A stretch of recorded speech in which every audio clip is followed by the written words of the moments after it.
im Dienste meines Volkes. Gib du jetzt deine Stimme ab. Wenn ja, dann tritt für mich ein, so wie ich für dich eingetreten bin.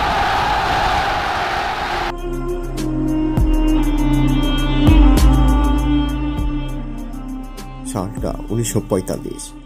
দ্বিতীয় বিশ্বযুদ্ধ শেষের পথে, চারদিকে যুদ্ধের ধ্বংসস্তূপ, Nazi বাহিনীর পরাজয় নিশ্চিত। কিন্তু ঠিক এই সময়ে ঘটে এক রহস্যময় ঘটনা।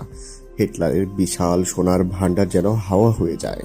জার্মানির ব্লু সাগর, পাহাড়ি অঞ্চল এবং অজস্র গোপন সুড়ঙ্গ, সব জায়গায় ছড়িয়ে পড়ে একটাই গুজব।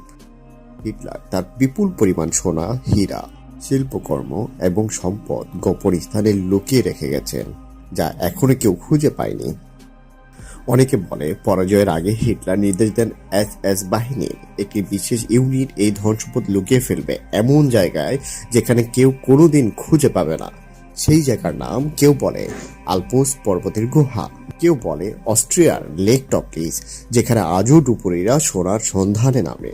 একবার 1959 সালে একদল গুহা অনুসন্ধানকারী টপলিস লেকে খুঁজে পান নকল পাউন্ড নোট, যেগুলো হিটলারের একটি গোপন অপারেশনের অংশ ছিল, ব্রিটেনের অর্থনীতিকে ধ্বংস করার জন্য। কিন্তু এই সোনাগুলোর কোনো হদিস মেলে না। পরে CIA, MI6 এবং বহু প্রাইভেট অনুসন্ধানকারী এই খোঁজে নামে। কেউ কেউ আবার বিশ্বাস করে সেই সোনা গোপনে হস্তান্তর করে কিছু কিছু নাৎসি কর্মকর্তা দক্ষিণ আমেরিকার দিকে পালিয়ে যায়। এমনকি গুজব আছে সেই সোনার কিছু অংশ বর্তমানে ইউরোপের কিছু ব্যাংকে ক্লিন টাকা হিসেবে আছে, যার আসল উৎস আজও গোপন। কেউ কেউ বলে হিটলার মারা যাননি, তিনি পালিয়ে যান এবং তার অনুগামীরা ধন সম্পদ নিয়ে তাকে রক্ষা করেন আজীবন।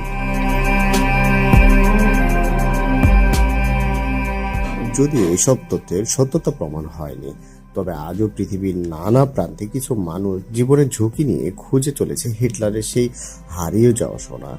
অনেকেই বিশ্বাস করেন একদিন সেই রহস্য উন্মোচন হবেই। একটা প্রশ্ন কিন্তু থেকেই যায়, যদি হিটলারের সেই সোনা এখনো কোথাও লুকিয়ে থাকে, তাহলে সেটা কি কোনো সাধারণ খড়ির নিচে, নাকি আমাদের অজান্তেই তার ছায়া রয়ে গেছে আধুনিক বিশ্বে? হয়তো উত্তর আছে পাহাড়ের গভীর অন্ধকার গুহায়, অথবা কোনো ইতিহাস প্রেমী অনুসন্ধানকারীর ডায়েরির পাতায়।